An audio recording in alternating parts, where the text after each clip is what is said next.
All right, here we go.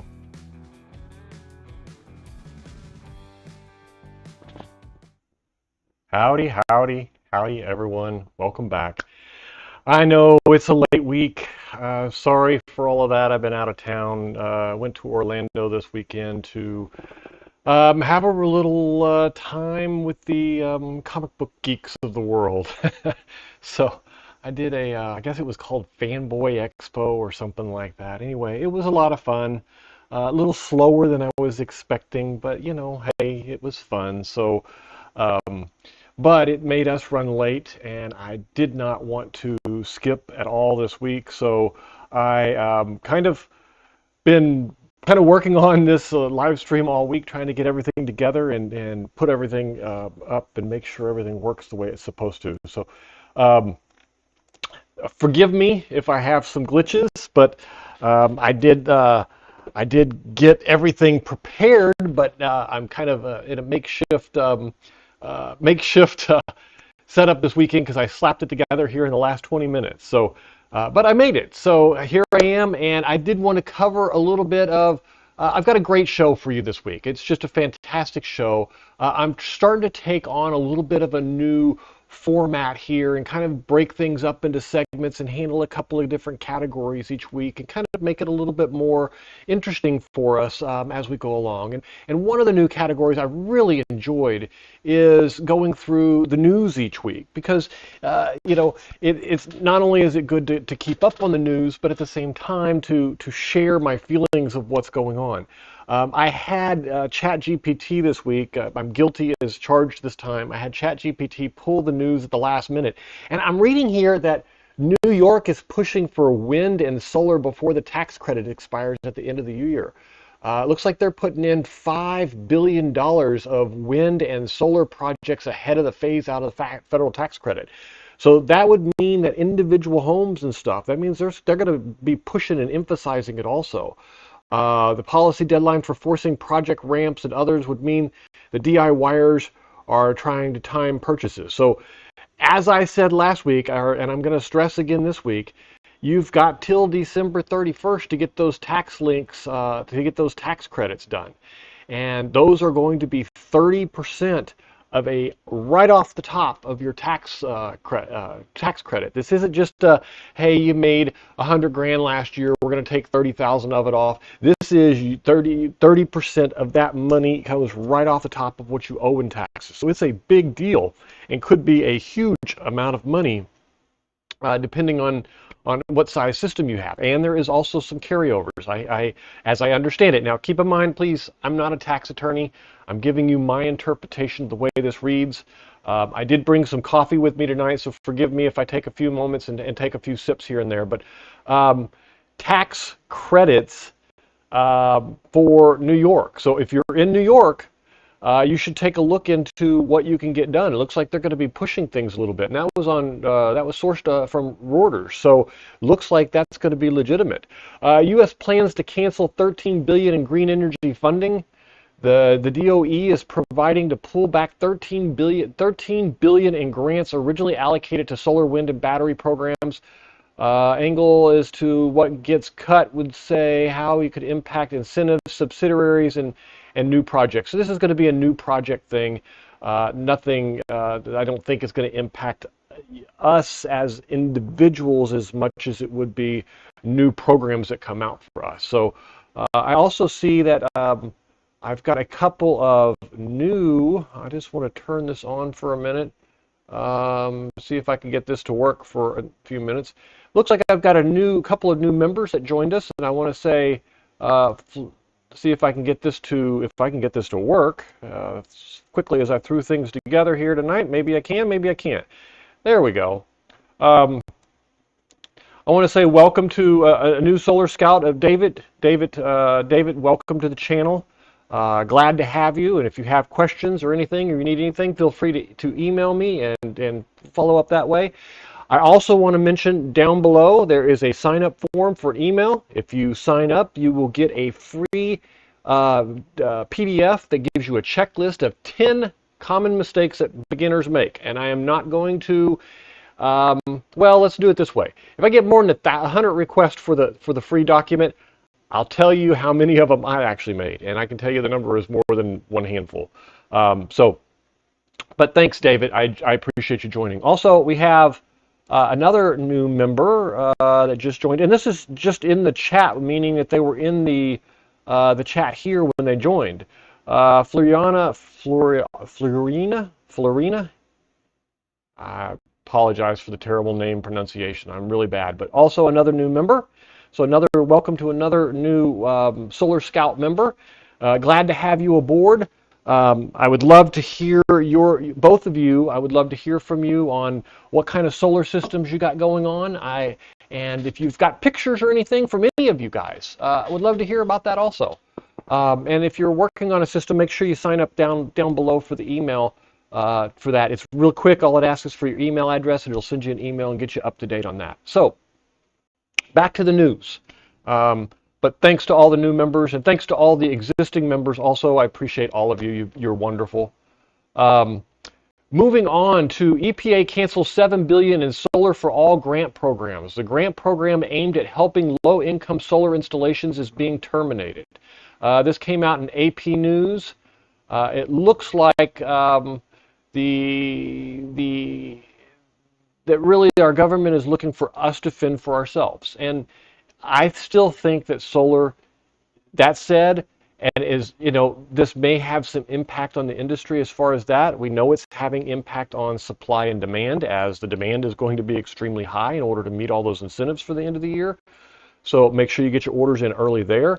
But I think that in the long run, this is going to be, I don't think it'll have much of an impact. Yeah, it's going to have a little bit more of a payout, but I think everyone's going to tighten their belts and make up for it.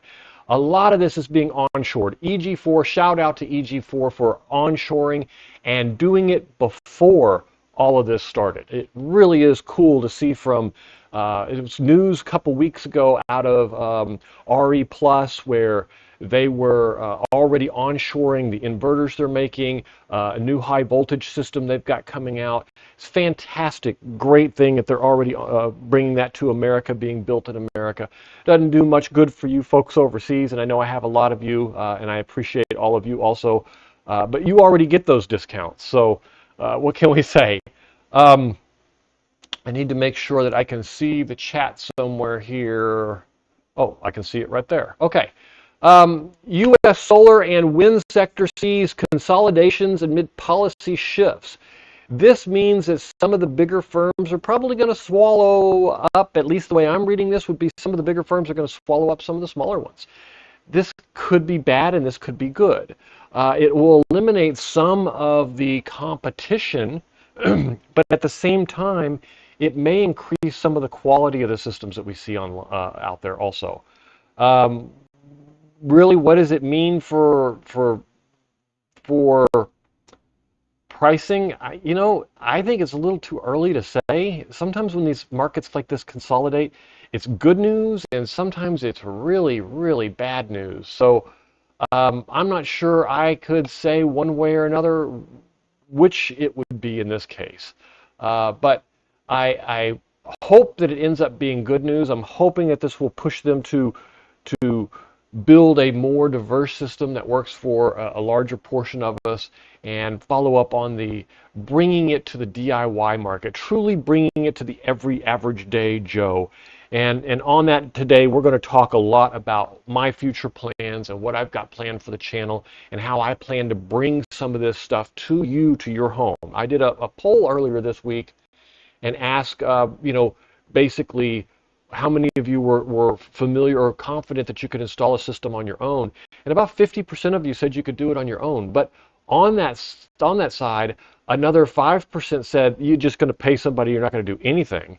And another 35% said that you wanted some assistance and needed some help to get there. And then a few smaller, the remaining percentage said that you could update an existing system. So what we will focus on, we'll get into what we can focus on here to help you guys with that, and to make sure that you can build a system that's safe, that provides good reliability. I know here today in Florida, we've got the hurricane off the coast, and I've got my system in lockdown mode, which basically means I let the solar charge all day as best it could, and then I flipped it on, get the batteries at peak charge, and let's be prepared for whatever happens with the hurricane. Looks like it's going to blow out the coast, and if I see, in the morning that it's already started to turn that direction, I'll turn off the lockdown mode and let it go back to just running through the day, and it'll just be ahead of the game a little bit tomorrow. So no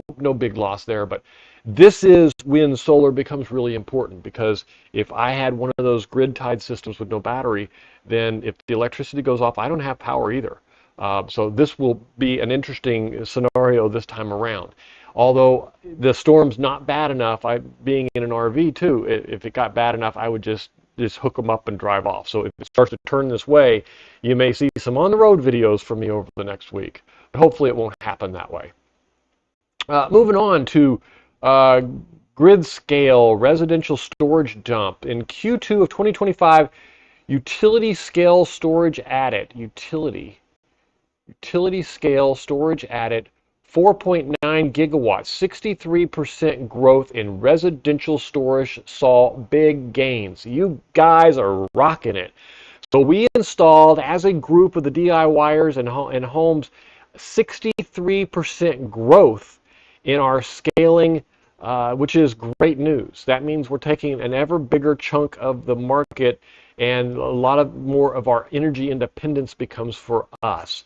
The only reservation I ever have about this is how much of the cutback is. And most of you will remember back when the phone company said that, cell phones were going to put them out of business. And all it did is, instead of having one phone for every house, now you have 1 to 2 phones for every person in the world. Even elementary school kids are going to school with a phone nowadays. So kind of funny on that market that it did exactly the opposite. And instead of the $30 we were paying then, now we all pay, between $30 and $100 a month for the phones, and we're buying $1,000 phones to boot. So I have a feeling that the solar market will have the same effect on the energy market, but they're going to have to get out of the business of just generating and raking us all over the coals, or we're going to stay in the business of putting them out of business, one or the other. The big beautiful bill alters clean energy tax credit rules. The new law phases out portions of the IRA credit faster, introduces stricter supply chain rules, what qualifies now versus later, and how to navigate a safe harbor rules. It looks like there are going to be some changes in what qualifies now and what's going to qualify later, and so there might be some issues with carryover. I don't have anything other than that, other than a note from, it looks like ChatGPT pulled this from Wikipedia, so I really don't going to put a lot of credibility into it because I don't have a pure source on it. Anybody can put this crap in Wikipedia, so I won't even trust that, or I'll revisit that hopefully next week and make sure that we come back to that and see if that's really true. So as far as I knew it at this point, that's not the way it's supposed to work. There's supposed to be full carryover for anything that qualifies by the end of the year. But as I said, I'm not a tax attorney, and I'm not really familiar with any of the changes that I saw going through. Global solar installations surged 64% in first half of 2025. Massive growth globally of 380 gigawatts of new solar added in H1 2025. Half one, I'm assuming it's saying. Big picture context is the whole thing is booming. The business is booming. It's rocking, and you guys are making this difference. And the fact that that we happen to just be here at the same time is wonderful news. The big thing to remember with all of this news, and all of it points really to the same thing. If you're thinking about installing a system, follow some of the links down below into Signature Solar, and I can pull up their website here.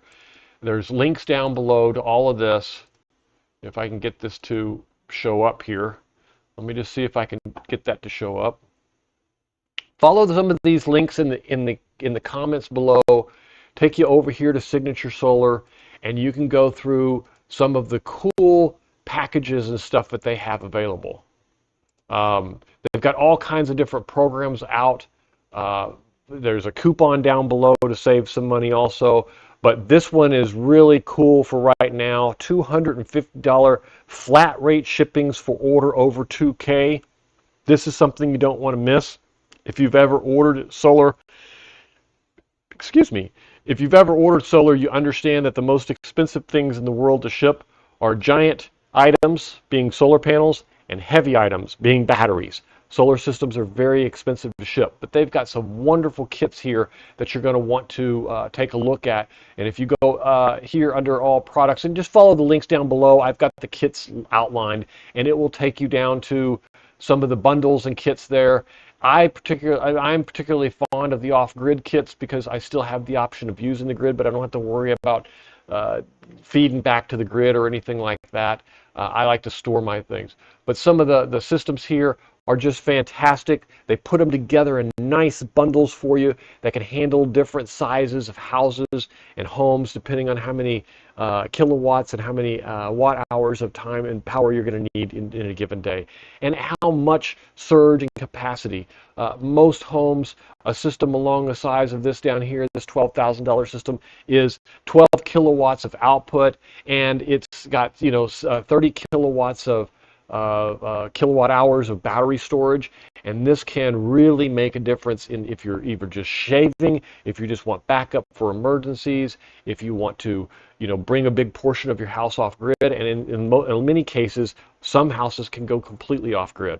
My RV operates on 30 kilowatt hours, and I run between 20 and 30 kilowatt hours usage a day, so I only have a one-day backup in there, but I can be practically 85% of my electric bill gone during the hot summer months when I have a lot of air conditioning, and I can be completely off grid for 6 months of the year, 3 between summer and winter, and 3 between winter and summer, and then those months at the ends, I need a little bit of air conditioning in the summer, and I need a little bit of heating in the winter. So that's kind of where that falls. But that's a great starting system, and if you have any questions about it, if you want to talk about a system or you want to look at one, I also do consultations. I'll be glad to do that. And if it's just a simple question, send me an email. I'll be glad to answer it. You can ask anyone that's worked with me before. I'll be glad to answer those questions. Anyway, kind of looking back to get back to the show here. So let me see what we have next on the agenda here. I want to go over a couple of tips. This is a new segment I wanted to start for, and I decided this week would be good because I don't really have a full agenda. This isn't going to be a full-on long show like my normal shows. I'm going to try to keep this one short and sweet this week. But one of my one tip for this week. So your tip for this week is don't oversize your inverters to the size that the batteries can handle. What this causes to happen is your batteries end up shutting down, or you end up blowing the fuse when your inverter is too big. What you want to do is do it the other way around. Make sure that your inverter is smaller than your batteries, and that way your inverter can always get the power it needs, and then the fuses and the breakers and all of that only trigger when they really need to and when it's a necessity.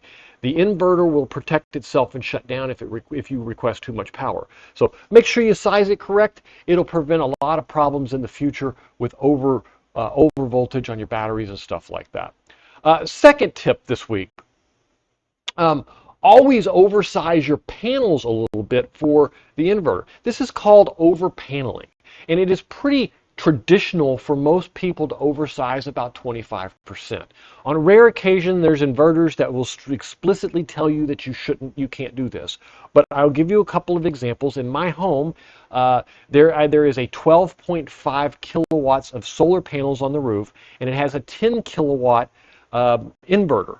Now, the reason they do this is because you're never going to get you're not going to get the full power of solar panels for any extended length of time. So what you're trying to do is give that 10 kilowatt inverter enough time during the day that it can run at full steam. Now, some DIYers prefer just to get a little bit oversized inverter and make sure they never lose any of that power. That's okay also, but if you're buying a system for cost to be very cost efficient, 20 to 25% is pretty traditional. So hopefully that'll help you out. let's take a look at one of the items that I've got that's kind of from my past here, and I think I misplaced oh, here it is. I misplaced it. I wanted to kind of give you guys an idea of, it doesn't matter who you are, you're not too good to make mistakes. And I want to tell you a story that came up from me. It kind of emphasizes this point really well.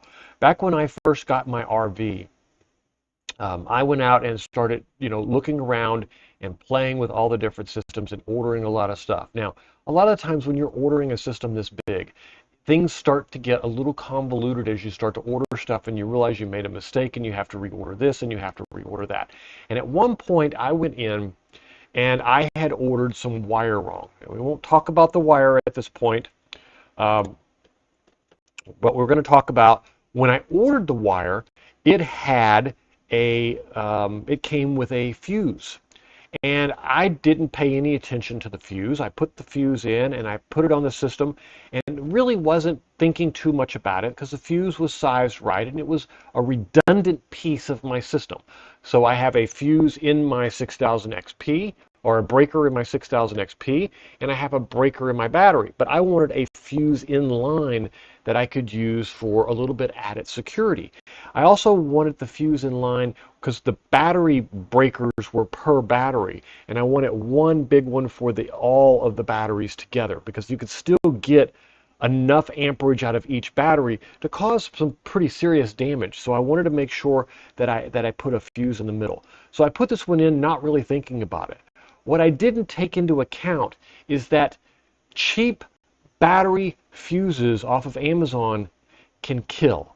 Now, I got extremely lucky, but I'm going to tell you, I installed this battery fuse that came with the wire that I ended up ordering that was wrong also. But I want to point out on this side here and show you guys the impact of this. This is I could probably zoom this in a little bit. This is, I'm going to get it out far enough where it can actually focus, a fuse, the back of the fuse, where you can see the plastic over here was solid.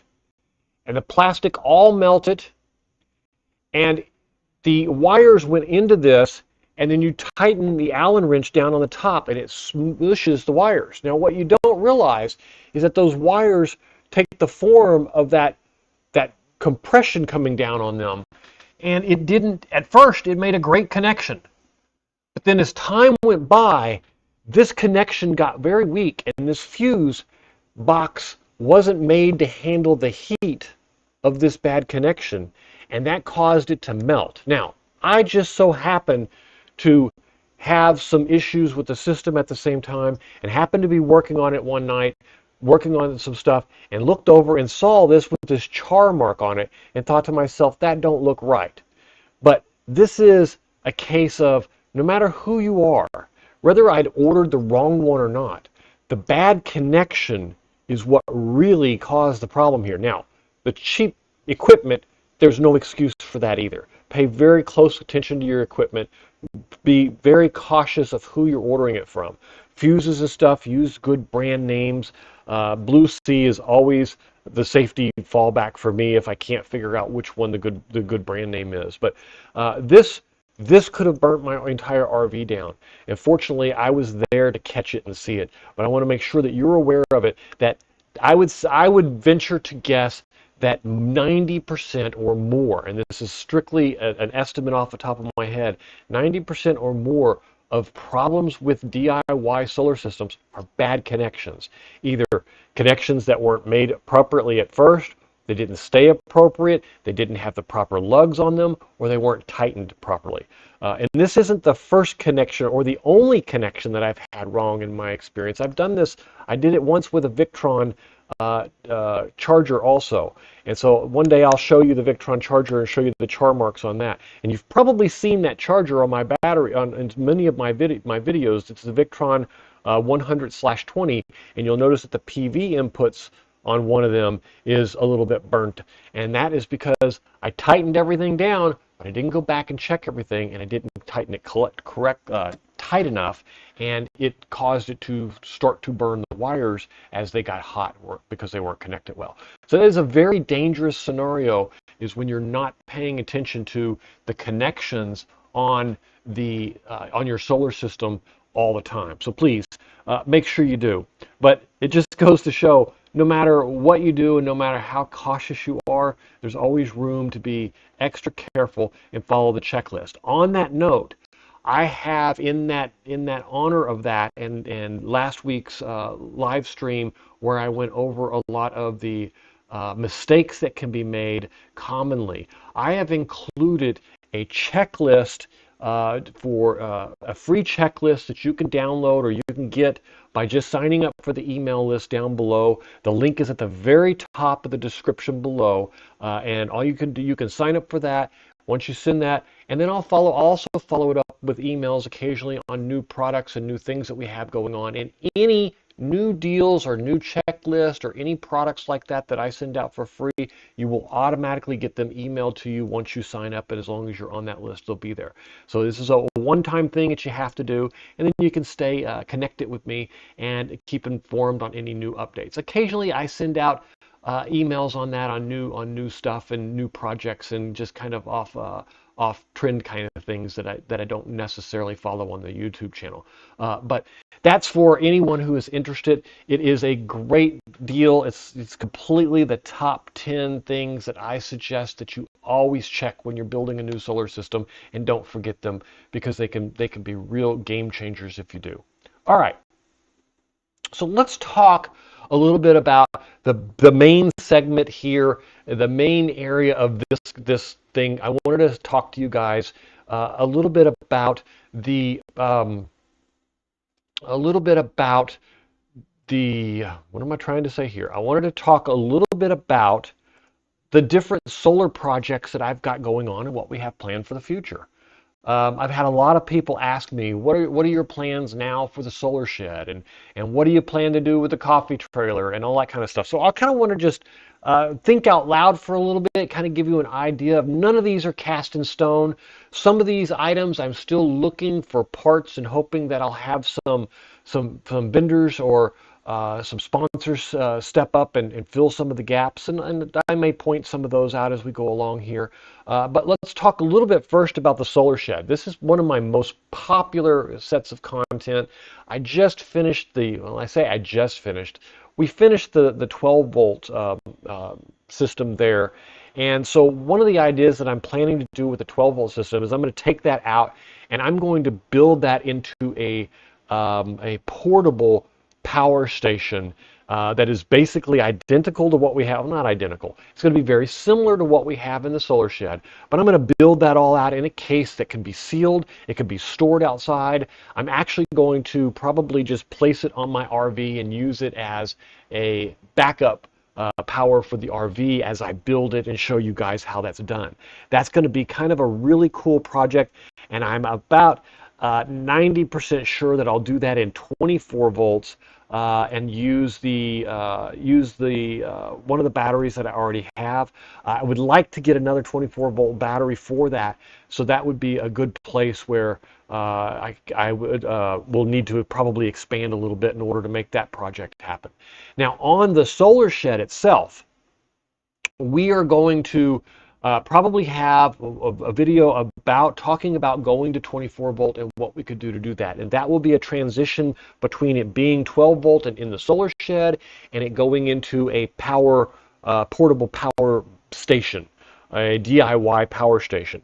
As I transfer from the solar shed into the power station, or the solar generator, the DIY solar generator, if you per se, I will probably come out with multiple videos comparing it to other systems that we have. But I want to transition it from 12 volt to 24 volt first, so that we can see that. And then we'll take that and put that into the case.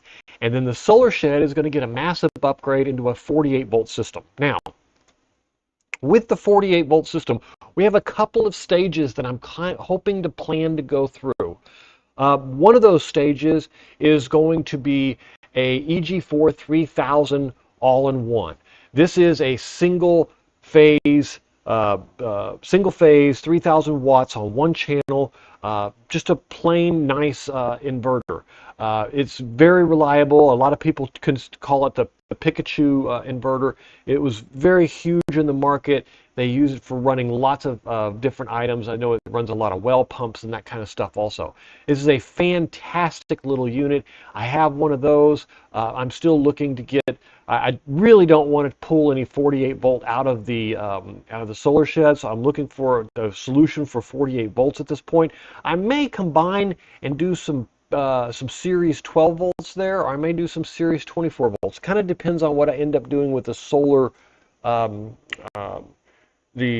solar generator, the DIY solar generator. How I end up building that, I may use the batteries, use other batteries to build that. That would be very interesting. And the trunk build, the DIY solar generator build, could then be a replacement for what we have in the coffee truck, giving us a really cool way to transition over there. And I'll upgrade that inverter a little bit from the 2,000 that we had in the coffee truck to a 3,000, so that we can run the espresso machine and a coffee pot at the same time, and possibly upgrade that system to truly take the coffee trailer off grid. But like I said, I'm just thinking out loud here. None of these projects are cast in stone. Some of them still have pieces that I'm missing and things that I need to get to make them happen.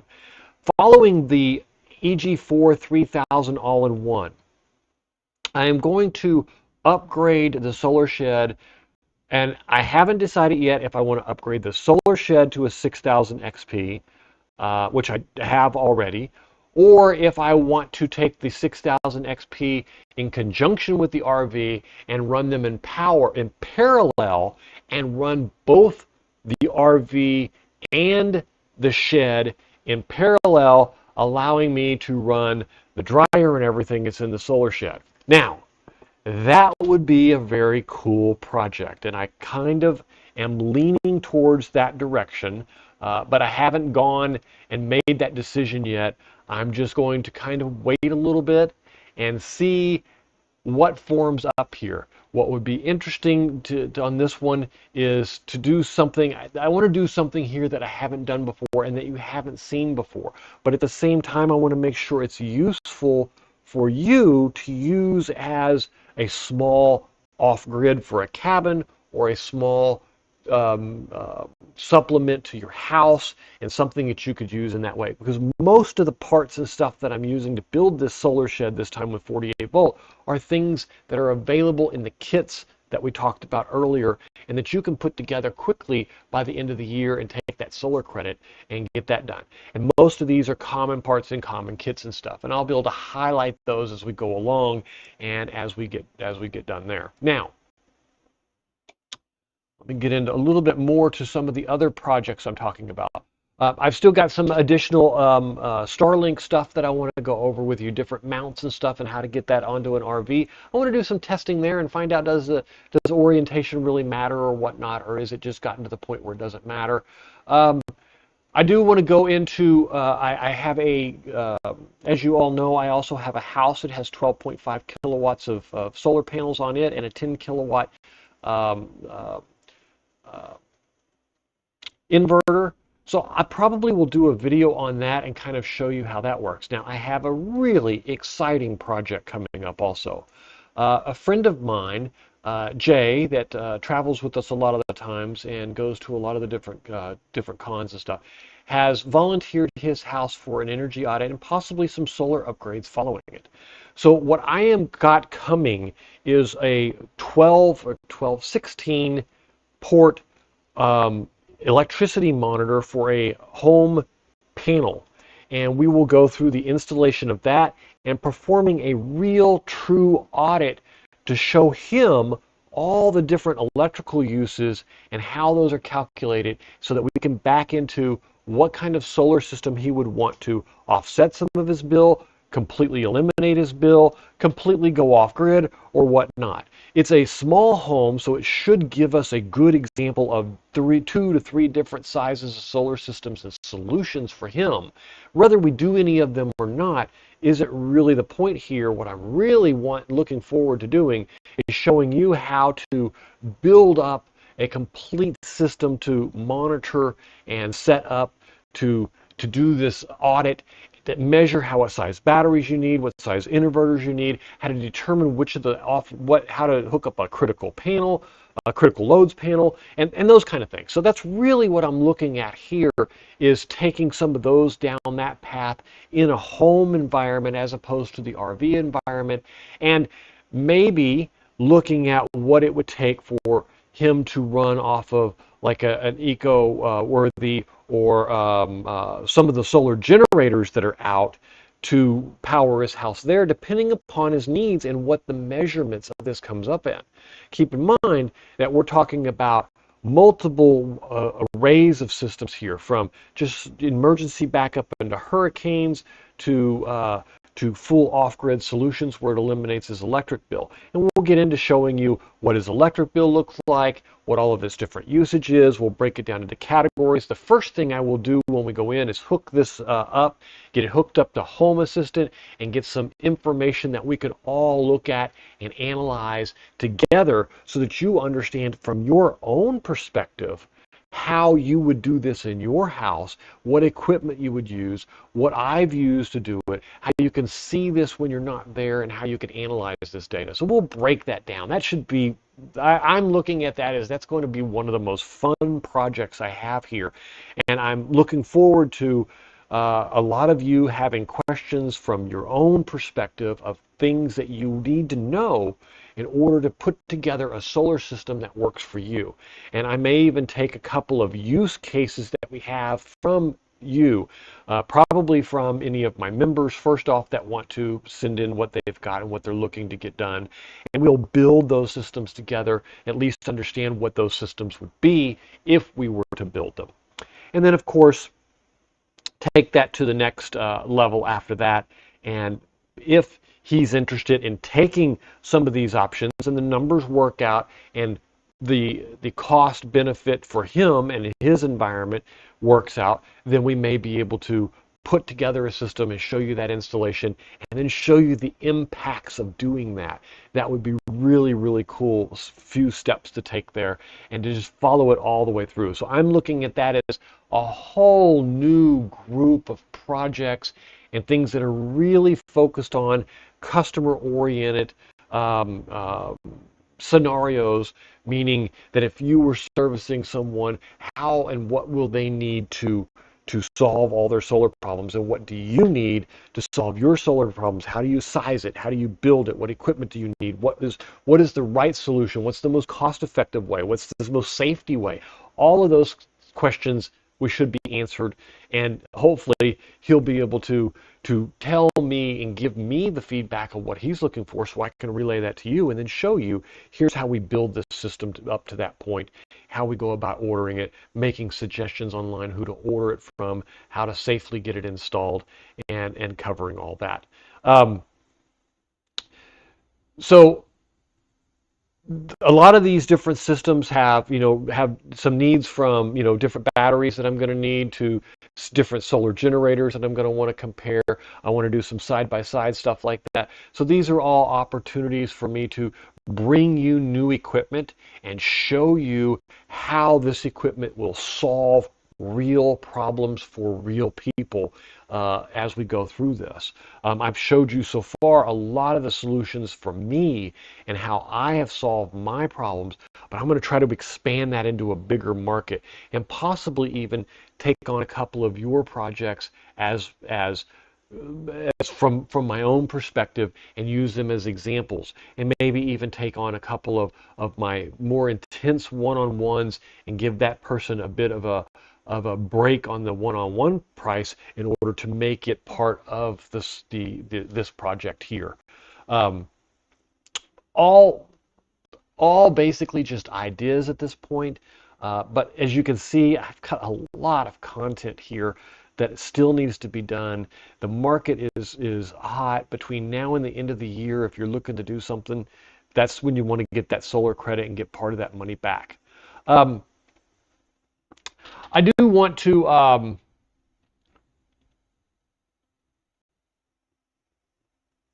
go into a little bit about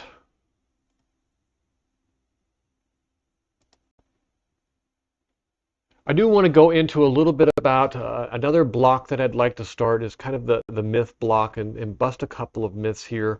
Uh, the This one's a little bit new to me. We did a couple of shows on, two truths and a lie, and I probably will shape it around that way in the future. But tonight was the perfect night to kind of, because the structure change of my timing of when I was going to be here, to just throw a couple of these new ideas up on the screen and follow through with you guys. But I do want to mention before we get into that if you're interested in a list of 10 of the most common mistakes made in putting together a solar system, down below you can sign up for the email list. I'll ship you that checklist and a description of each of them and a little bit of details about each one of them. I'll ship that out to you for free just for signing up. One of the solar myths that's common is that solar panels just stop producing when one cell gets shade. And this can't really be further from the truth. Sure, there are impacts to other panels if you have them run in series. There are impacts to your system for some that has shade. A lot of this depends how your system is connected, but the simple fact is I keep hearing from people, especially on the solar shed, that, oh, you've got those panels on the side and you're going to get nothing from those panels and nothing's going to come through and blah, blah, blah.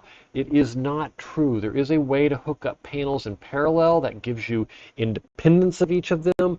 There is a way to hook them up to separate chargers and charge controllers, which some people prefer to do. There is a way to hook them up in series to where some of them do get affected by it. Keeping in mind that sometimes hooking them up in series is the only way in a 48 volt system or a 24 volt system to get that voltage up high enough to where the MPPT can accurately, or I don't want to say accurately, can efficiently extract enough energy from them. You can't charge a 24 volt battery with a 12 volt solar panel. There just isn't enough voltage there to do it. So sometimes you have to run things in series, and that means you're going to be affected by shade. But for the most part, as a general rule, when you run panels in series and they're connected together, 1, 2, 3, 4, just like batteries, if you have one dead battery in the middle, the electricity has a hard time working together to create a 48 volt battery. So if you had 4 12 volt batteries, that would create a 48 volt battery. But if one of those batteries is dead, it's going to kind of have a hard time using that as a conductor in the middle of your battery here. So same thing's true with solar panels. They do have some bypass diodes and stuff like that in there, but they're just, other than the new panels that are out with the new technology that really bypass these and divide the panels up into small solar panels and has an additional 1,000 little diodes in it. 1,000 is an exaggeration, but it has a bunch of new diodes in it that could possibly cause more future problems. It is not true that it doesn't do that, but shading does have some effect, but not nearly to the extent that this myth has been carrying on. Lithium batteries can safely be discharged to 0% every time. Theoretically, lithium batteries can go down to 0% and come back up. Every time is not a good myth to have. Yes, this type of use is not going to have the destructive power that you would have on a lead acid battery where you bring it below 50% and it actually has major damage to it. But safely discharging it to 0% is probably not a good idea either. It will degrade it a little bit faster, but at the same time, I hear the opposite of this myth is that you still want to only discharge to 20%, and you still want to only charge to 80%, and that I completely and totally disagree with. I think that under normal use and a normal time when you would bring the battery below to closer to the 0%, and when you would bring that battery to a charge to get it balanced, that is really the only way these lithium batteries balance is up at that top charging. So I just disagree with this myth. You can't discharge it to 0 every time, but a few times here and there is not going to hurt it. I had a friend the other day that had purchased one of the lead time batteries. I've got it linked down below. It's a 24 volt one that we'll be putting into this DIY solar generator. Um, he had bought one of those and put it in his boat and went out boating the other day. And he comes back to me and he says, Matt, I made this huge mistake. I'm like, what did you do? And he says, well, I went out on a boat and I got stuck out in there and I used a trolling motor and I trolled myself all the way back. And then I forgot to charge it. And the next day I came out and I turned it on and it was still working. So I didn't think anything else of it. And I went out there and I was trolling around and I'm fishing and everything. And I ran the battery down and the battery shut off.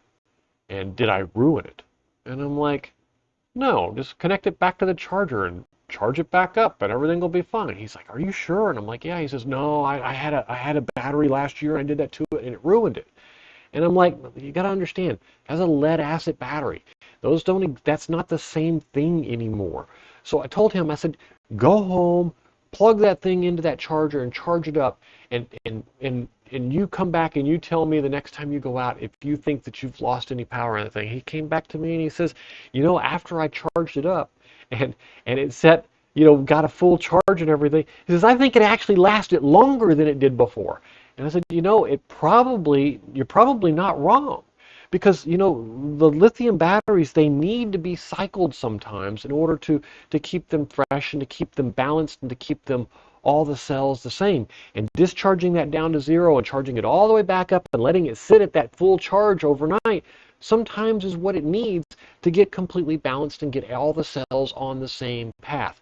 This isn't one of those smart batteries where I could log into an app and see what the cell voltages were and everything. But you really don't need that. Everyone's stressing on balancing and all that. You just need to let the batteries do their job. These BMSs have got this if you give them the time to completely charge, but don't worry about the discharging. Use your battery. Even if it does cause some damage, they say it's a few percentage points over the period of years. Well, a few percentage points is the same percentage points as if you'd used it. So I don't think you're really going to lose anything. There are a lot of people out there that send me requests to answer questions about inverter sizes. And one of the myths that I want to bust is that a 2,000 watt inverter can run anything that's under 2,000 watts. I would like to point out that this is not even close to the truth. And this goes for a 1,000 watt inverter for a 1,000 watts device. This goes for basically any watt inverter, any watt thing. Keep in mind that the bigger the inverter, usually the more devices you're going to need, or the bigger the device you're going to be running. And that means that let's take a small freezer, for example. I've got a little freezer in the coffee trailer that we use for ice cream. And this little freezer runs at about 93 watts when it's up and running and everything. It uses about 1.1 to 1.2 kilowatt hours of power to run for a 24-hour period. Now, you would think this is great. I'm going to hook up a 1,000 watt inverter. Everything's going to be fine. Now, if you hook up a 1,000 watt inverter from, a standard inverter off the shelf from anyone, chances are that freezer will start 7 out of 10 times. And you're saying, well, why would it only start 7 out of 10 times? Because the influx to start that motor ranges from 900 watts to 1,200 watts, depending upon where everything in the motor is, what it needs to give it a kickstart to get it going. And they don't have soft starts in those. These aren't like mini splits where they wind up nice and slow and don't really have that big influx of power.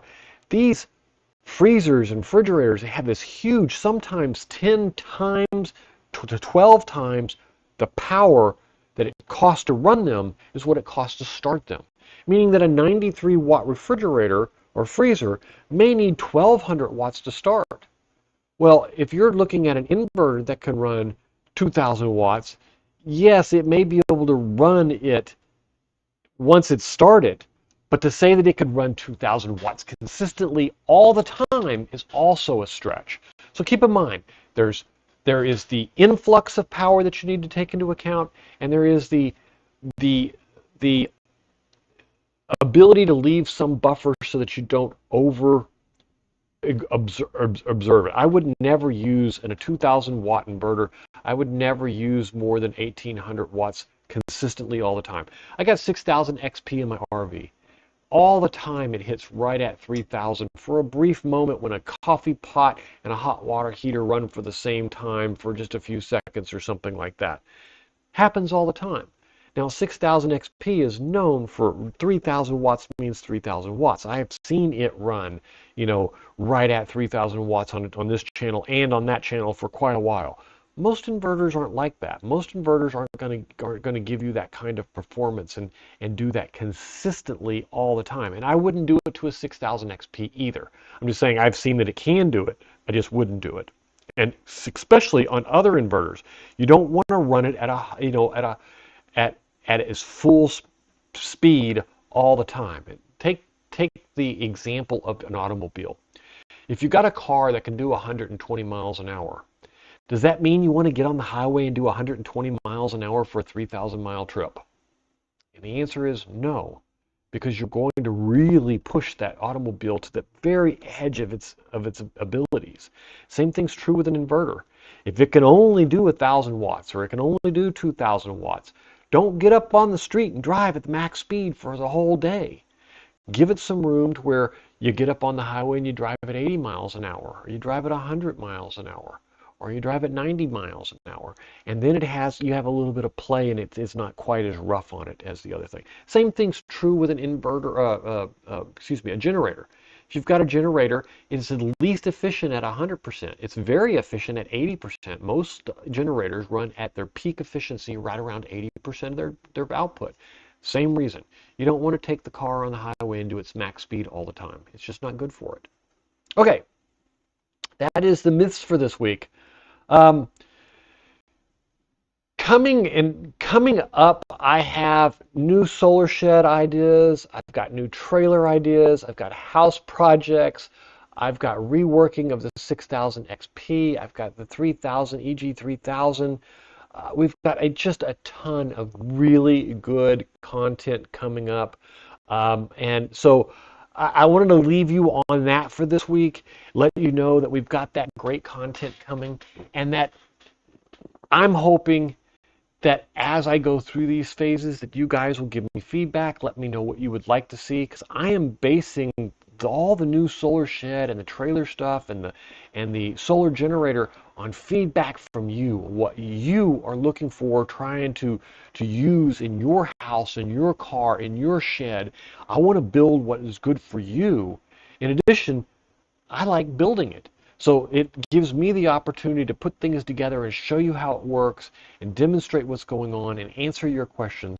And by all means, if you're hooking up a new system, make sure you sign up for the email list below and get that list of 10 of the most common mistakes that you don't make them. And you can just hang that right up on the very last page is just a checklist. You can hang it right up on your refrigerator and just check them off as you go through them.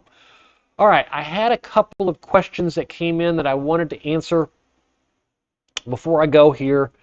I dropped them into this bucket and I did not read them very close, so I'm going to look at them now. Tom in Ohio asked me, is a 48-volt battery bank overkill for small shed? And Tom, I am really the right and the wrong guy to answer this.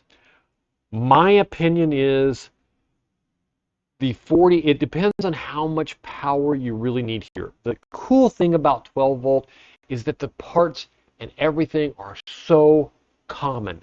They're everywhere.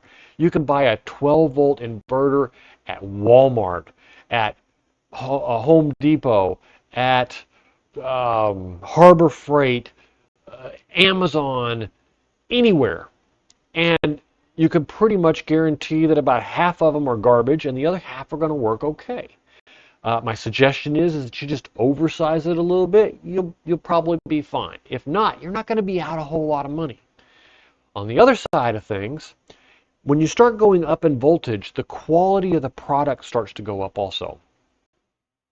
You get into your EG4s, you get into your EcoWorthies, you get into those type of products and the builds and the companies that actually make these things for real use.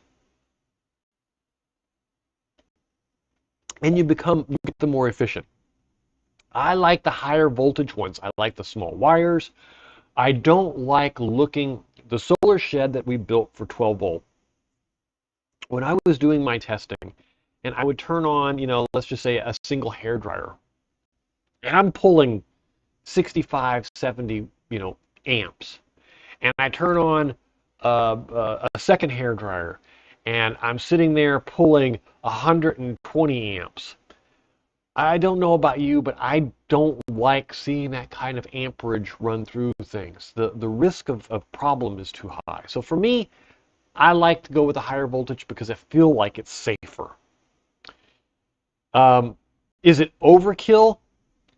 It depends on how much. I mean, if a 12 volt 100 amp hour battery will give you what you're looking for in your solar shed, then I would say yes, it's overkill. But if you're going to need 4 12 volt 100 amp hour batteries, then I would suggest you get one 48 volt instead. And then no, it's not overkill.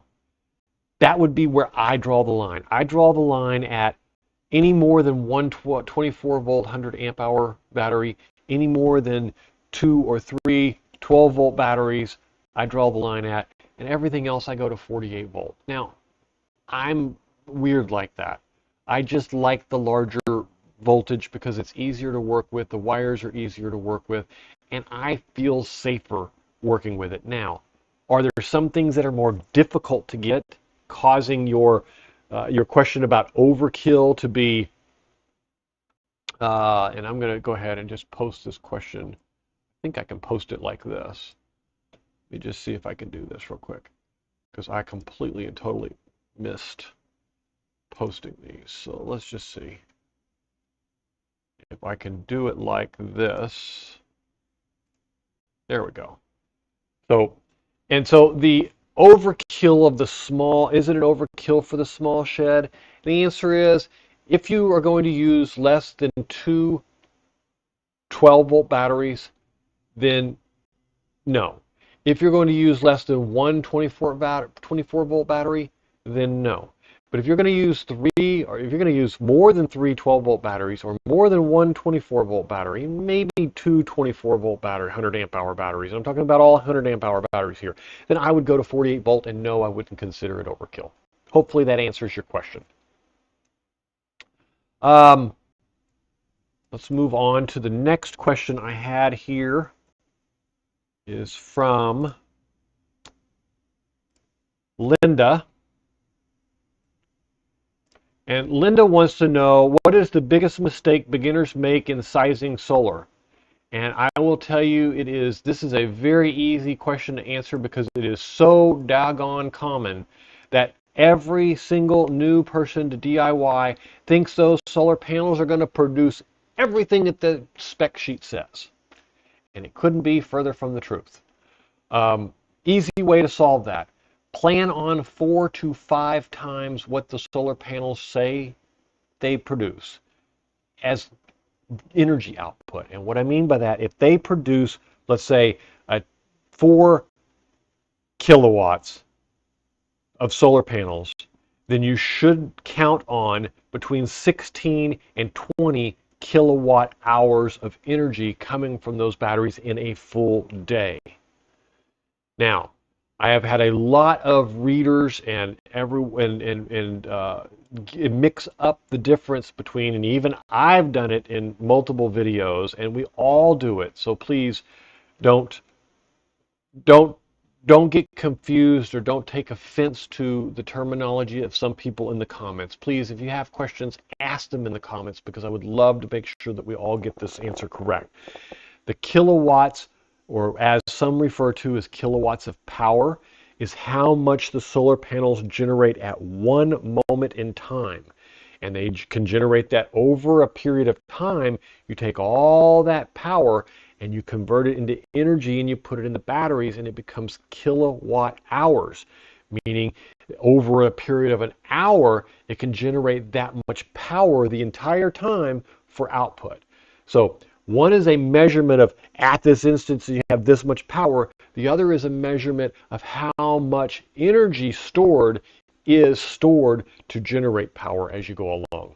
So, but that is the number one What is the biggest mistake that is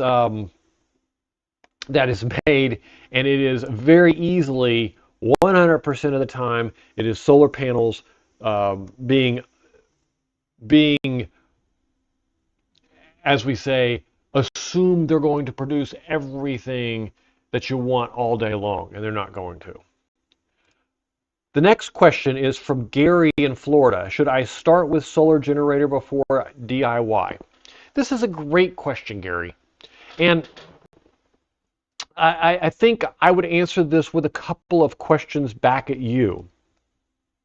It really depends on what you're trying to accomplish and what kind of person you are. For me, I'm Mr. Gadget, play with things, mess around all day long. To be honest with you, I didn't look at a single solar generator until 3 months ago, 4 months ago. They're fascinating devices because they've basically taken all the solar, DIY solar systems and put them together for us. That's the reason I want to build one of the solar generators for us in a trunk so that we can see how, all the different components and parts. But solar generators have a wonderful purpose. For those of you who do not like the DIY, who do not want to mess with it, who want you just want to buy it, stick it in a closet, have a backup when the power goes out, be able to run a refrigerator, be able to do this, be able to do that, and throw it in your trunk when you're heading out of town because there's a hurricane coming, whatever the case may be, then those I suggest you go for solar generators. But if you're the kind that likes to tinker, you want the flexibility to get bigger, you want to grow into a more advanced system, you want to shave off some of your electric bill and solve that, you want to power a shed. Even powering a shed may be a solar generator if you don't want to mess with all the other stuff. So it really comes down to what your goals are. But starting with a solar generator, especially a small one, to get an idea how things work and what they can produce and what kind of, isn't necessarily a bad idea. It just can be expensive if you are not careful and you think that it's the only solution. Pay attention to, once you start getting into the sizes, some of those solar generators, you can buy whole home solar systems for the cost of a solar generator and get so much more out of it, including future flexibility and expansion options that you just simply won't have if you're doing that the other way and you're doing it through a solar generator. So the question here is, should I start with a solar generator before I do it? And I would say it depends on you, but I don't think it's necessarily a bad place to start. It just depends on the person and what you're trying to accomplish. And if there's something specific you're trying to accomplish and you'd like to get a deeper opinion about it, please let me know. I'll be glad to answer the question. I have no qualms doing that. Let's see if we got. Oh, here we are. Anna ask, how do you test what appliances pull the most power? Anna, there are a couple of different ways. Depending upon what devices you're talking about, depends on the equipment that you need. So if you're in a house, for example, and you want to know, you plug in, a standard wall outlet to some things. Let me see if I've got one here I can show you. So you take a standard wall outlet like this. This is just a standard 110 outlet here in the US. And I don't know if you can see that. There you go. And you plug this in. You can actually buy a tool called Kilowatt. There's other names for it, but that's kind of like saying a Kleenex. Kilowatt. You can plug this into the Kilowatt, and then you plug the Kilowatt into the wall. And then it will measure all of the power going in and out of this device that you've plugged in. Whether this is a hair dryer, or whether it's a curling iron, or whether it's just a simple battery charger. Now, keeping in mind, they have different ratings of these devices, so you need to make sure you get one that's going to be able to estimate or be able to measure the power for what you're looking for. Because some of the cheaper ones, they only measure up to a certain point. You'll plug in a refrigerator, or you'll plug in a hairdryer, and it'll just shut down and say, sorry, I can't do that, it's too big. So you do have to buy, if you want to do big appliances like that, you will need to do that. And some of them will give you measurements that show you that influx of power, and some of them won't. So you're going to want to look around a little bit and see if you can get one that can measure what you want. That's if it's just small plug-in devices like this, and that's all you're looking at doing. Now, if you're looking at 220 volt plugs, a dryer, an oven, your air conditioner, your hot water heater, that's a different ball of wax, and there are ways to measure them. And one of them they have is that you can put in your breaker panel CTs on all of the wires that come in and out of there, and you can measure the power of each one of those. That is something in one of the projects we're going to do in Jay's house, and that's probably going to be the project's name, Jay's house, where we go in, and the first thing we're going to do is we're going to install a monitoring system in there. We're going to hook the whole monitoring system up to every circuit he has in the house, and then we're going to set that up into Home Assistant so that we can bring all of these data together, and we can kind of look at it together and measure and see what appliances are using what. Whether it's his air conditioner, whether it's his TVs, whether it's his ceiling fans, or what are they and how do they work and what are they doing. So that would be the second way to do that. Now, they have other devices that you'll see, that you've probably seen that I've used, where I use, and I think you've probably seen this. Let me see if I can show you a demonstration of it. If I go to,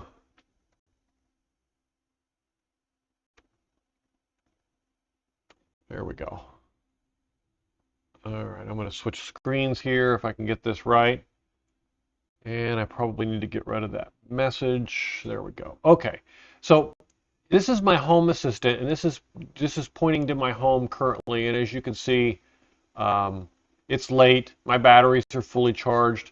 I'm sitting on a float, waiting for a hurricane. So I don't really have any solar going on right now. I've got everything set up and just kind of wait and make sure the hurricane turns the other way. And if it turns this way, then I'm going to need my batteries, and I wanted them charged up, and I didn't want to have to rush to get them done. So you can see I just switched that just a few minutes ago. But over here on my main master screen, I have a power usage panel here. And this basically shows me on the left-hand side what my inverter usage is. I've got total power of 538 watts going out. I've got about 126 watts of DC power coming out of my batteries. I'm using 12 amps, as you can see up there at the top. L1, L2, because I've got this in grid mode as a UPS machine for a hurricane, I'm not seeing L1, L2, but I still see all the independent circuits because they're all independently wired. So you'll see them running down the center of the screen here, where I have the living room AC and the bedroom AC are both running, and they're using 126 watts and 144 watts respectively. The bay power is 9 watts. The hot water heater is off. The refrigerator is running at 82 watts, and the island is running at about 140 watts. So all of these are different outlets that I've used, and I use a Shelly device, which is basically I'm measuring. Let's just see if I can find one for you. Shelly PM Mini Gen 3. That's probably it right there. And so these PM devices don't do anything but measure, here they are, but measure the usage, and they link in directly with your with my Home Assistant so that I can monitor them and everything. Now they have them that have switches, so there's other Shelly devices, and I'll include some links in the show notes for the different Shelly devices that you can get to, and I'll even include this one right here in the comments so you guys can have it. But get the link. Here we go. So these are the kind of the kind of devices that I use to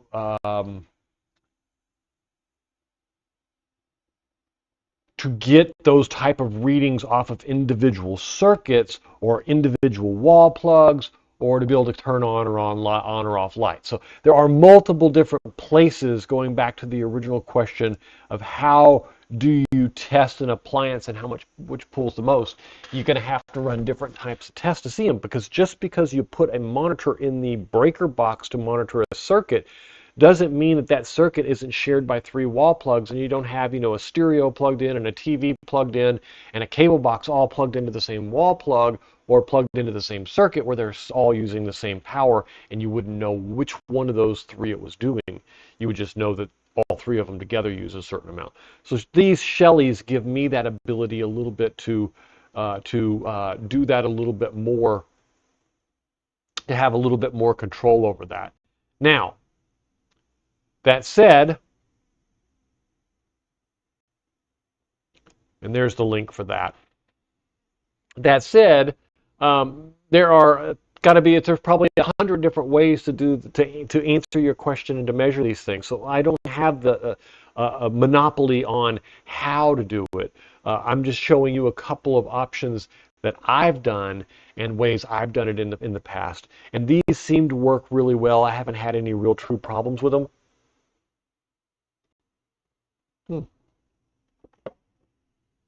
Coffee's still warm. That's good. I haven't had too much trouble with them. Occasionally I'll have one on a DC circuit, because they make them for 110 volt or 120, 240 AC, but they also make them for 12 volt and 24 volt DC, which I can use for RV lights and stuff like that. And I have noticed that occasionally those will, when the Wi-Fi acts funny, those sometimes will lose connection, and I have to reset that circuit and reboot them to get them to come back up and to reconnect. They still function, but they don't connect to the Wi-Fi properly. There's something about the reset there. My guess is that there'll be an upgrade here sometime soon that will fix that and cause that issue to go away. Anyway, hopefully that answers your question of how to test appliances for that.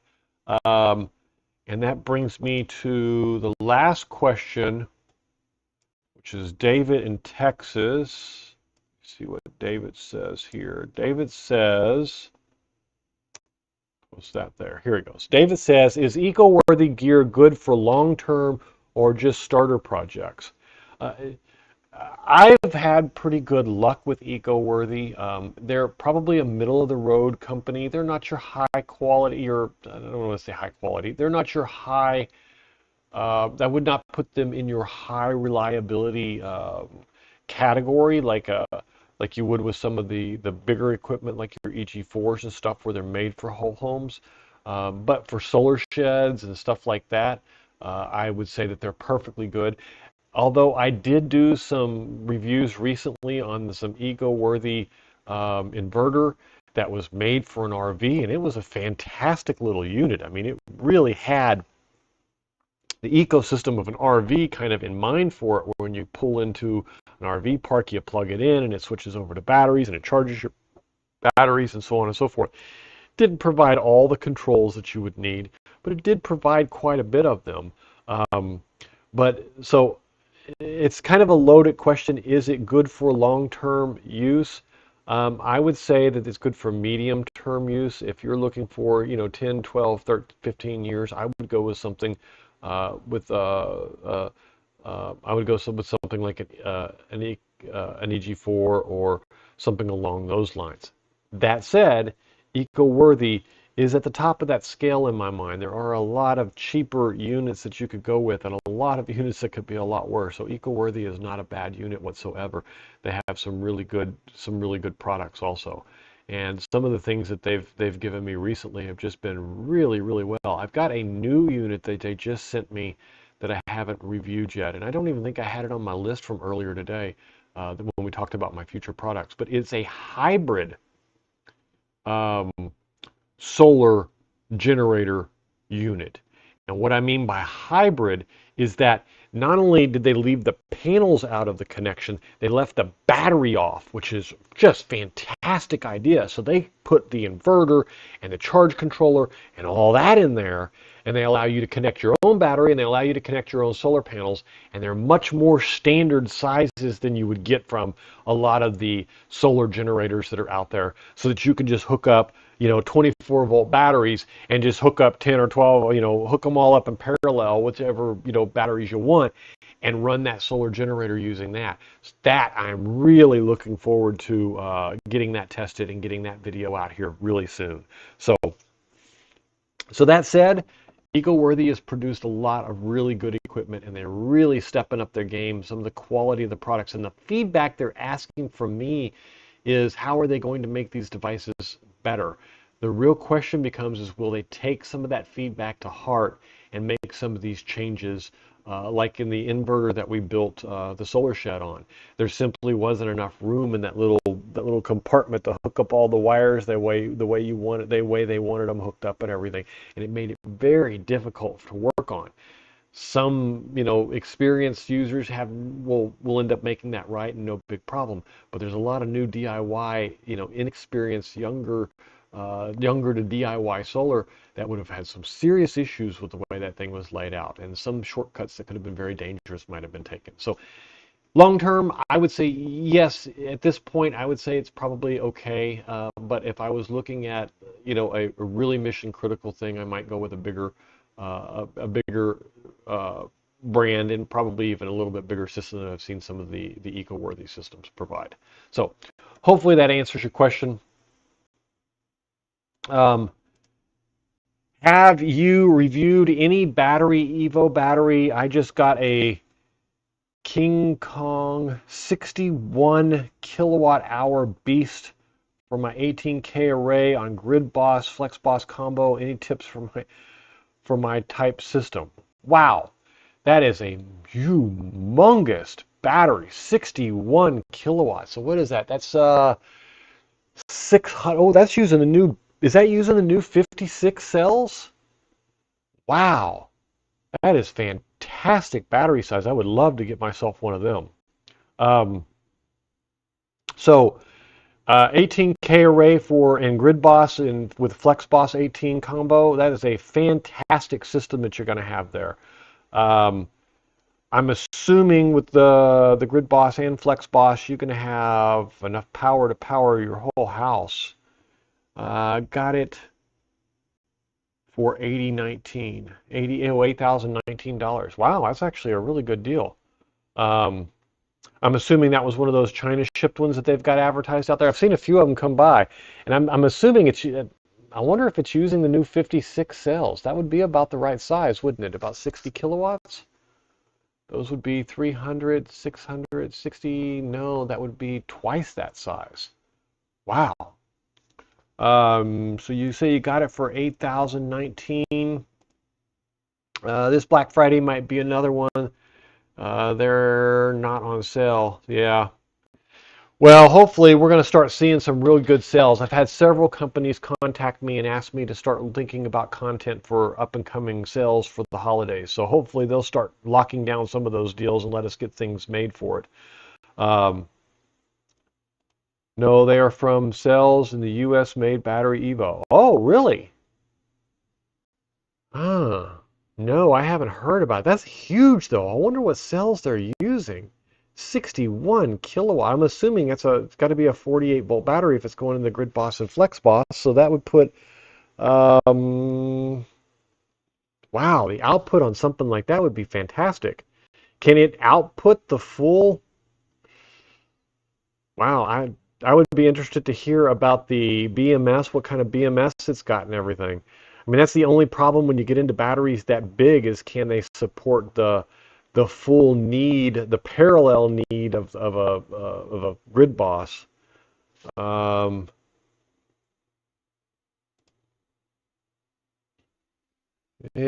check out Battery Evo, brother. You can really benefit from the company. Check them out, and it's 48 volt. Yes, 500 amps. Wow. Now see that's really cool, and see that's really that tells me that they probably got some parallel cells running in there, which is really cool. Um, uh, that would be something. I'll take a look at them. So it's called um, Evo. Just an American company? I haven't heard anything about this. Evo batteries.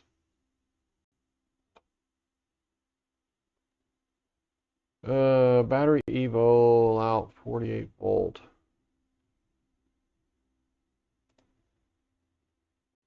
Ah, here we go. Here we go. Let me see if this does what you're talking about. See if I can show you this. So I'm assuming this is what we're talking about here. Battery Evo.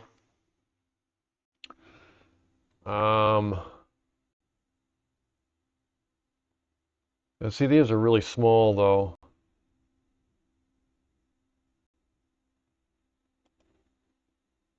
It charges at 100 amps. Yeah, I'm imagining you're right that it would probably charge a whole lot better than 100 amps, but maybe they've got some kind of restriction on the feed going into it. What'd you say? It was called the. What was the name of that you called that? You called it the Beast, or were you just referring to it as being a beast? Mustang King Kong. There we go. I bet that's it. Heavy applications with advanced lithium technology delivers exceptional energy diversity. Let's see size. Give me battery capacity here. Ooh-wee, 62 kilowatt hours. Holy cow. 16 cell, 4 in parallel. Yep, I called that. So it is 16 cells, 4 in parallel. So that means that it's running 4 parallel cells. Be interesting to see how and I agree with you on the charging. I'm kind of really surprised. Max charge current. This one, the specs here on this page shows 500 amps. Now that's max. That doesn't mean that's what their suggested charge is, and usually their suggested charge is half of their max. So I would bet that I'm kind of surprised to see that it's not even 100 amps. The big blue one, yeah, okay. King Kong. Yeah, I don't doubt that. I mean, you're looking at the cheapest on the market for kilowatt hours. I mean, that is a pretty darn good price. I would be interested. It'd be interesting to see what they end up, how the BMS ends up acting here, and they're claiming. Let's see what kind of warranty they're claiming. 10 years. And you said this was an American-made company? American company?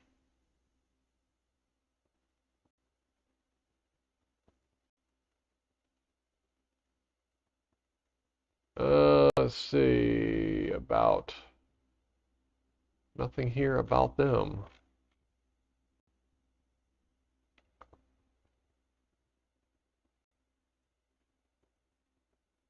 Yeah, I'll have to take a look at them. It looks like they've got a program for people like me too. So I'll take a look and see it. That's a really nice looking. I mean, it's a nice looking battery too. I mean, it doesn't look like it's super intrusive, like you could stick it in the corner of a garage or something. Um, so they're based out of California and they're compatible with EG4. Okay, well that wouldn't be a surprise. There's been a lot of them coming out lately that go with the EG4, including the new eco-worthy batteries, and now this one. I wouldn't surprise me. Wow, that is really a good price though. 61 kilowatt hours. I mean, wow.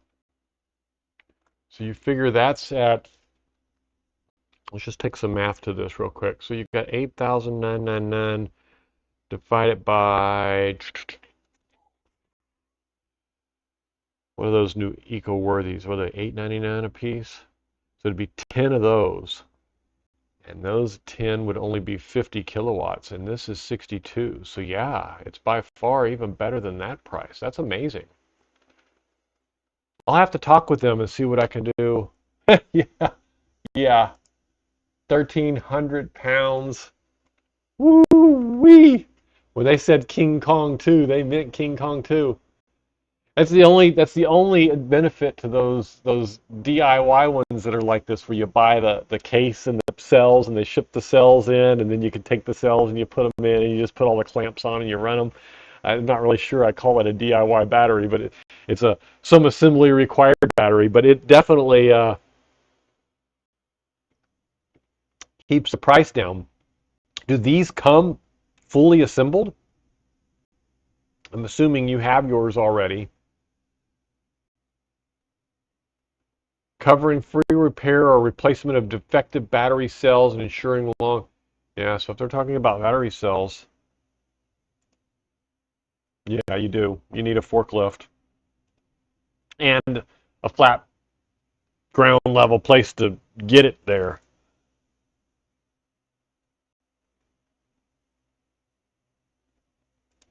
Cycles 8,000 you get.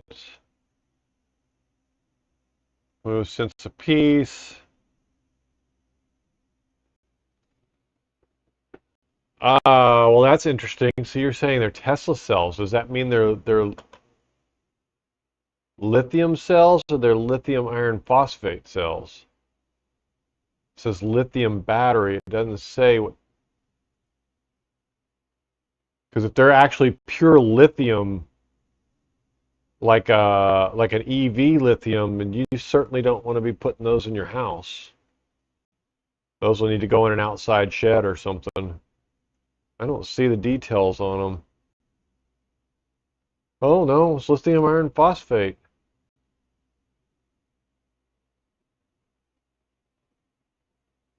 Huh. That's a great suggestion. Thank you. I will definitely take some time and go talk with the company and get some feedback from them and get some news from them and see what they can. Maybe I can get them to donate something for the solar shed and see if we can use it for.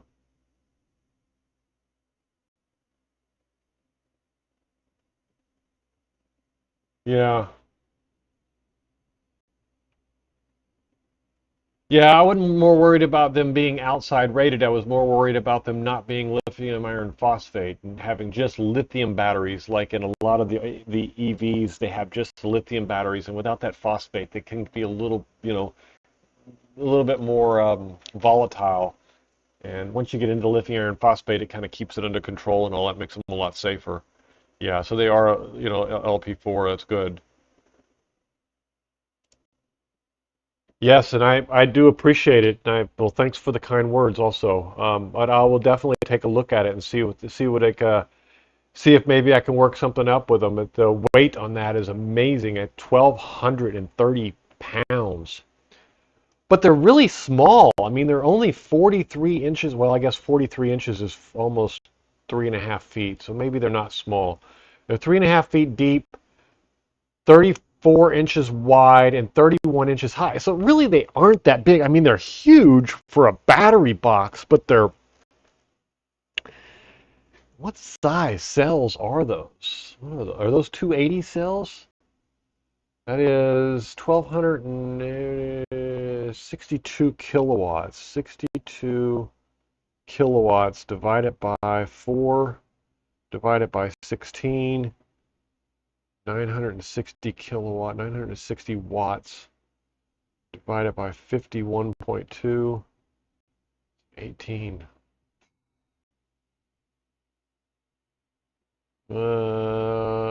62. My math went crazy on me. 15 kilowatts apiece. So those are 300. They're 304. Wow, that's crazy. Yeah, they're 304 watt cells, or 304 amp hour cells. I'm sorry. So they're not the 207 to 280 cells that were really super cheap on the market. Those are the 304. Those are the same as my DIY battery. So just running four in parallel. That's kind of crazy. That's huge. But I can see where I can see the appeal. It'd be interesting to know. You don't happen to know what kind of BMS is in there, do you? 500 amp hours. Max discharge is 6 amp, 6. Oh, that's 5 seconds. Okay. Yeah, I don't see the. I'll have to get with them. I'll write them and see what I can do. That would be great to get something like that done. There's been a couple of new battery companies show up in the last few weeks, and they may have already been one of them that's got in contact with me. So I'll follow up and make sure. That's great information, though. I really appreciate you bringing it to me because, especially if it's an American company. If that's an American company, then I want to work with them. I want to get you're out of California, but the question is, are they out of California because the product comes into the ports in California, or are they out of California because they're made in America? That would be interesting. Um, I don't know what the spec sheet says here. Let's just see. I'll switch back to the page where I'm reading it so that you can see too. Let me just blow that up a little bit. So the chemistry is LPF 62 kilowatts, 50. So these are just standard 16 in series, 4 in parallel. Our product uses a standard 100 amp Anderson connector. Anderson? Really? I could hook that puppy up to my 48 volt forklift, and it would run it for about 1,000 years, but it would take it to move it around. uh, yeah, I don't see. There's nothing here about BMS specs. It talks about the BMS, but it doesn't say what brand it is. It'd be interesting to get some. I'll see if I can get them. I'm just going to have to talk with the company, though. But thanks for bringing it up to me. I really appreciate it. That's great news. Not made in America. Okay. Yeah, let me just switch that back to this screen here. Are you saying that they're not made in America? Okay, yeah. I didn't think so. I thought that's what you had said at the very beginning, but that makes sense. Just going to slide in. Hell no, a bunch of 405s, and I could move. Yeah, 30 kilowatt hours and 5 jackery.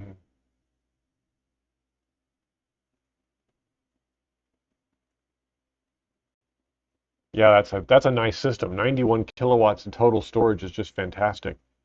I wish I had that much for it. I'm having a hard time with putting more than 31 kilowatts in my RV. I can't wait to move into my new location and move into a house somewhere just so I can build it out. That's why I'm kind of like looking forward to the Jay's project, because Jay's house, because I can start working on a real house again instead of just the RV. Although I enjoy it, but it's just um,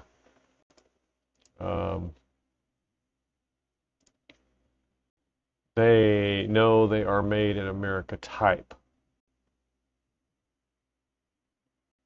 Yeah, we'll have to wait and see. I'll write them. Hopefully they can ship them in pieces to me, and I can put something like that in the solar shed. That would be a really cool addition, to something really nice like that. So, but it'll give us the flexibility to go. Maybe they don't need something that big though for a solar shed. Wow, could run the whole neighborhood off of that. All right, I think that's got it for this week. I was going to call it short after an hour, and here we are, an hour and a half, and I'm still going at it. Thanks, thanks, DM. I appreciate it. Um, DMT. DMT, I won't say the rest of it. We'll leave that for someone else to just read themselves. But DMT, thank you for the pointing out that new battery company, and I'll follow up with them. Um, let me see what you said. I'm find that screen. There it is. 28K, and that's before the tax cut. I sold the IRA stock to pay for it, so I won't have to pay tax bill for probably 2 years. Yeah, well, that's good. Yeah, that take advantage of it. I mean, the money's going to go away, and it's probably not going to come back, would be my guess, after, a few years of it being gone. I doubt it has any chance of ever coming back. But at that point, I think the companies, I think the prices are going to have to start dropping on them anyway. So and they already have. So especially if we start competing with them here in America, then that's going to cause a price war. We start getting some of these plants up and running and everything. I think it'll kick the rest of the world into gear also. All right, I'm going to call it quits for this week. I've got a busy week coming up. I got some good stuff to build for you guys, and hopefully I hear from you. Hear from any of you again. Please let me know if you have anything that you would like to discuss or would like to see me build that I haven't done, I really appreciate all my subscribers. I do want to celebrate a little bit on the subscriber side of things. I don't know that I did this last week, but I do want to do it this week. I'm amazed at the way that you guys just continue to sign up. I am sitting at 13,761 subscribers. Really, thank you. This growth is just amazing, the number of you and the support that I get from you. And of course, there are the occasional people that come in a grumpy mood. You're even welcome. I appreciate it. And for the members, thank you also. For the 2 new members this week that signed up during the early part of the live stream, I do want to point you guys out again too and say thank you to you two and all the other members that I have. Thank you too, but especially to Fleron and Dave. Welcome to the new members. The new members get early access to all the videos that I have lined up to come out over the next couple of weeks. I think I've probably got 4 or 5 still out there lined up, and I try to post them, days, sometimes a weeks ahead of schedule. It just depends on what I've got going on and how many I've got lined up. I think there's 3 or 4 out there right now that are pending coming out. In addition to that, I try to give you guys some insights to different things and post about that. Yeah, there are 4 pending videos right now for subscribers to view before they come out. And then also, I want to encourage you, if you are looking to set up a new system and doing everything, make sure you go to the link down below. I've got 10 of the most common mistakes made in a checklist that you can get for free. All you got to do is just put in your email address. It'll send you an email, and you'll be subscribed to things going forward. And so that way, if I have other new list and checklist and things in the future, or different parts list or things like that that are special to only email subscribers, you will automatically get an email when those come out, providing them to you. And then all the new members, as I promote it, you will be able to get it as soon as you sign up. So thanks for everyone coming, and really thank you for continuing to subscribe. Just the support of this area is just amazes me. It really does, and I really appreciate all of you. Thank you so much. I will see you next week, where hopefully I will be back on a regular schedule. Sorry there, I don't mean to ignore your messages. Look out for Black Friday on the King Kong. I looked far and low, even China couldn't get cheaper. And I will see if I can get you a discount code for them, and maybe I can talk with the company and get us something here to show you guys how these batteries work. So thanks, DMT. I appreciate it. Thanks, everybody. You guys have a great week. I wanted to go get some sleep. I spent all weekend at the convention, and I'm going to get a little bit of sleep, and then we will start putting out some new stuff tomorrow. So thank you so much. You guys, thank you. Y'all have a good one. We'll see you next week. Bye.